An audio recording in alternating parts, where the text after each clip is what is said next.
marking Easter this year?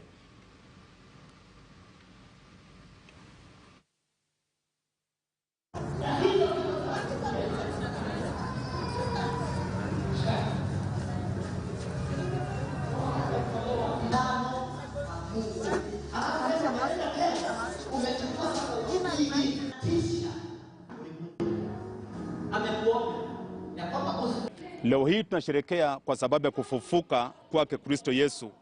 Na kama kanisa la Kakamega Fellowship Center tuna furaha kubwa sana kwa sababu leo hii kando na changamoto ambayo tuko nayo ya corona, Yesu pia amefufuka.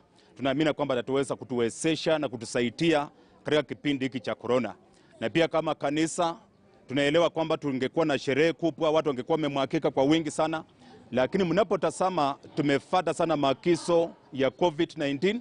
Ndiposa hata kule mle ndani mtu akiingia lazima aweze kupimwa pale, tuko na maji, ananawa pale maji, anakuja pale anapimwa temperature, na pia tuna rekodi temperature chini, tuna rekodi pia machine ya mtu, namba ya simu, hatimaye na temperature yake ili kuweza kuona kwamba tuko salama. Pia unapoingia mle ndani kanisani tumekaa at a distance 1.5 meters apart, even though tuko na watu wengi, but sasa hatuna namna, inabidi wale ambao wamekuja kwa wakati huo tuweze kuaccommodate na wengine waweze kungojea wakati mwingine sana. Tunashukuru Mungu sana kwa sababu ya wakati huu.